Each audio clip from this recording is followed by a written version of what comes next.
Welcome back to the Red Devils Report. It's happening. Ole Gunnar Solskjaer is back at Manchester United. After days of chaos, confusion and internal panic, Manchester United have finalised their decision and a familiar face is set to return to the dugout at Old Trafford. Fabrizio Romano has confirmed that talks are complete, contacts have taken place, and Ole Gunnar Solskjaer is now expected to take over as caretaker manager until the end of the season. No more speculation, no more guessing. This is Manchester United locking in their man. Let's break down how this deal was done and what it means for the rest of the season. Behind the scenes, Manchester United moved quickly and decisively following the sacking of Ruben Amorim. Talks were opened, options were explored, but by Tuesday evening the club had settled on Ole Gunnar Solskjaer. According to Fabrizio Romano, direct contact was made with Solskjaer and his representatives. Discussions progressed rapidly and an agreement in principle has now been reached. Romano described the situation as concrete, advanced and getting closer. In football language, that's done bar the announcement. United wanted a caretaker. No long-term complications. Immediate stability. Ole said yes, immediately. This wasn't a long debate. Manchester United did not want a new tactical system. Mid-season, another dressing room reset.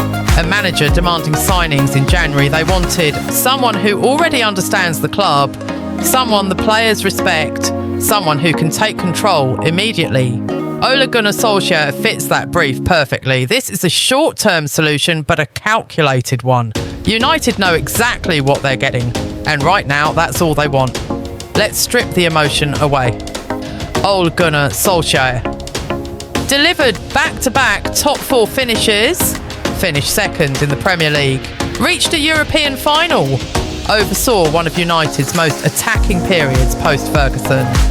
Compared to what came after him, chaos, confusion, regression. United didn't just decline after Ole, they collapsed. So this return isn't nostalgia, it's course correction. Here's why the board signed off on this. Ole Gunnar Solskjaer at Man United, 168 games, 54% win rate, 323 goals scored. Regular Champions League football, post-Ole era. Rangnick, 38% win rate. Amorim, 38% win rate. Lowest league finishes in decades. Negative goal difference stretches. The data was clear. Ole wasn't the problem. This is not the same Ole from 2021. This is a manager with distance, a manager with perspective, a manager with something to prove. He's had time to study elite pressing systems, learn from tactical evolution, reflect on mistakes, especially in big games, and crucially, he's walking into a role with clarity.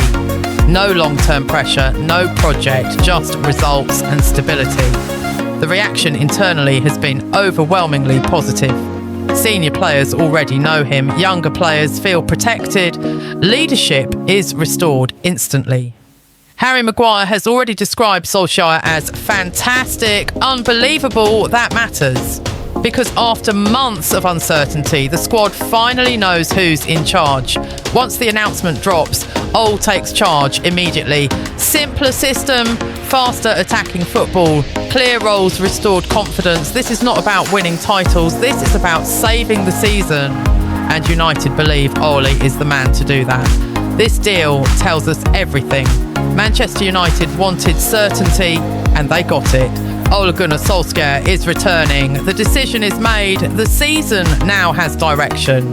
The real question is no longer will he return. It's this. Can Ole Gunnar Solskjaer fix Manchester United? Again, drop your thoughts below. Like, subscribe. In other news, Manchester United have quietly steamed back into the race for Atalanta midfielder Ederson.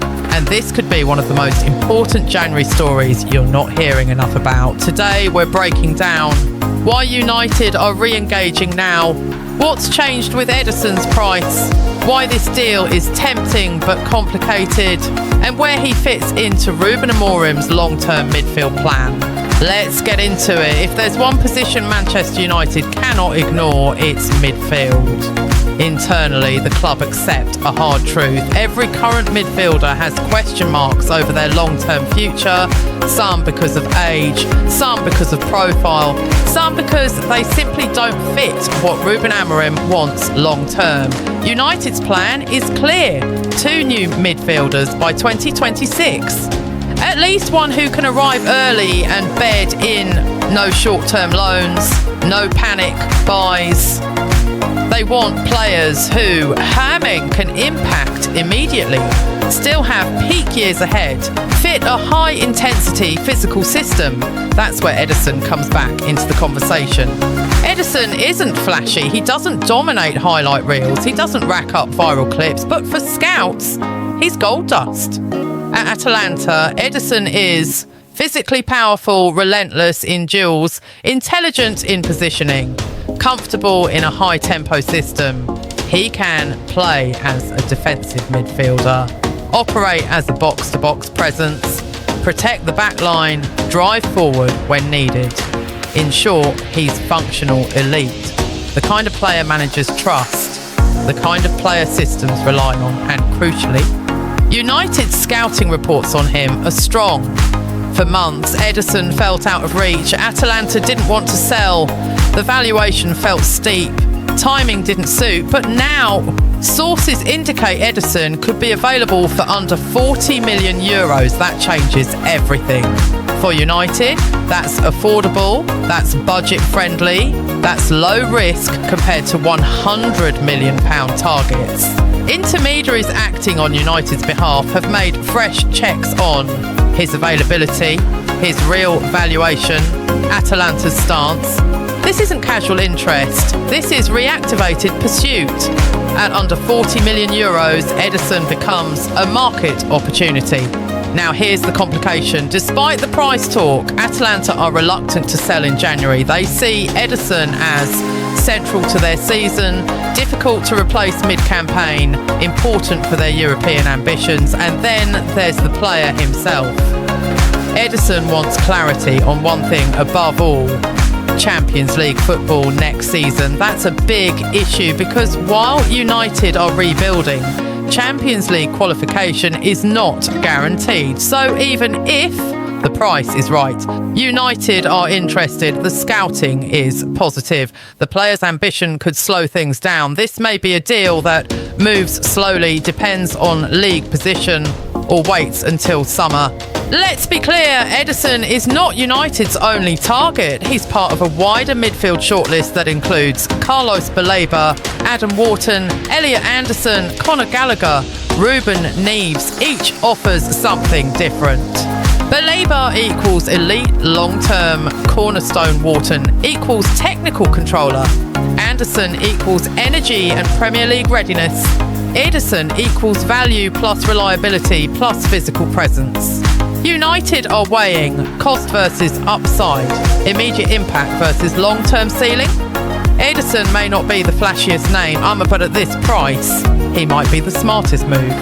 United ideally want one midfielder now, one later, someone who can settle in, learn Amorim's system, be ready to explode next season. Ederson fits that profile. He wouldn't arrive with unrealistic pressure, record fee expectations, but he would bring stability, physicality, tactical discipline. And sometimes that's exactly what a rebuilding team needs. Manchester United haven't abandoned their big money dreams, but they're also not blind to opportunity.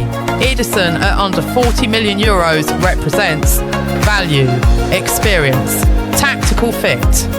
The deal is complicated. January may be tough. Champions League football matters.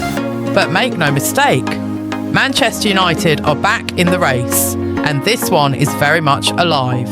If you enjoyed this breakdown, hit like and subscribe for daily Man United transfer news and let me know in the comments. Would you take Ederson for under 40 million euros? Or should United wait and go all in on Baleba or Wharton? In other news, today we're breaking down why Manchester United are obsessed with Carlos Baleba, what Fabrizio Romano has just confirmed, why Bayern have stepped back, and why this deal could smash United's transfer record. Let's get into it. Forget the noise around attackers. If you speak to people close to the club, the message is clear. Manchester United's rebuild lives or dies in midfield. Right now, Casemiro is ageing. Ederson is transitional. Mount is injury uncertain. And even Kobbie Mainoo, as brilliant as he is, cannot carry a midfield alone. United's hierarchy and Ruben Amorim are aligned on one thing. Any midfielder signed must be elite, long-term and system-defining. No loans, no compromises. That's why three names dominate every internal discussion. Carlos Baleba, Adam Wharton, Elliot Anderson. And among them, Baleba is viewed as something different. This story only matters because of who confirmed it. Fabrizio Romano. Romano has revealed that Manchester United have never stopped discussing Carlos Baleba internally, not since last summer. In fact, he confirmed something massive. Personal terms were already agreed last summer. Let that sink in. United didn't just scout Baleba. They didn't just admire him. They went deep enough to agree terms with the player. Romano said, Man United, I can guarantee, have not stopped discussing Carlos Baleba internally. He is still seen as an ideal solution by Ruben Amorim and the club. That word matters. Ideal, not optional, not one of many. Ideal. Carlos Baleba is not flashy, and that's exactly why elite clubs love him. He is physically dominant, positionally disciplined, aggressive in duels, comfortable receiving under pressure. At Brighton, he plays the role modern managers crave, the chaos controller. He breaks transitions, he eats ground, he protects defenders, he allows creators to breathe. In Amorim's system, Baleba would be the midfield anchor, the defensive stabiliser, the tempo enforcer. He is the player that makes systems work. That's why United see him as foundational, not complementary. Brighton value Carlos Baleba at £100 million. Yes, 100 million. That would smash United's transfer record, surpass the Paul Pogba deal, send shockwaves across the league. So why are United still pushing? Because this is not a gamble in their eyes. This is Premier League proven, 21 years old, built for physical leagues, system ready. United don't see £100 million. They see a 7 to 10 year midfield cornerstone, leadership potential, a player who grows with Mainoo. This is a structural signing, not a headline one. This is where the story turns serious. There were real rumours about Bayern Munich in December. Normally, when Bayern enter a race, prices inflate, deals accelerate, clubs panic. But Romano poured cold water on it. He confirmed, Bayern are not working on a deal for Baleba. They feel the player wants to stay in England and last summer wanted to go to Man United. That's massive. Bayern aren't backing out due to money. They're backing out because the player's preference is clear. And when Bayern believe a player is leaning elsewhere, they step away. That tells you everything. Romano was clear, January is unlikely. Brighton do not sell mid-season unless replacement is secured, price is fully met, timing suits them. But here's the key detail. Manchester United remain in constant contact, not monitoring, not waiting, contact. This means the deal is warm, the player is engaged. United are ready to move the moment Brighton open the door. This is a loaded gun transfer. It fires when Brighton blink. This story tells you one thing above all else. Manchester United are planning properly again. They're not reacting. They're not chasing hype. They're not panicking. They identified Baleba, agreed personal terms, maintained contact, waited patiently, and now even Bayern believe he's heading to Old Trafford. If United land Carlos Baleba, it's not just a signing, it's a declaration of intent. If you enjoyed this breakdown, hit like and subscribe for daily Man United transfer intelligence. And let me know in the comments. Would you pay £100 million for Carlos Baleba? Or should United prioritise Wharton or Anderson instead?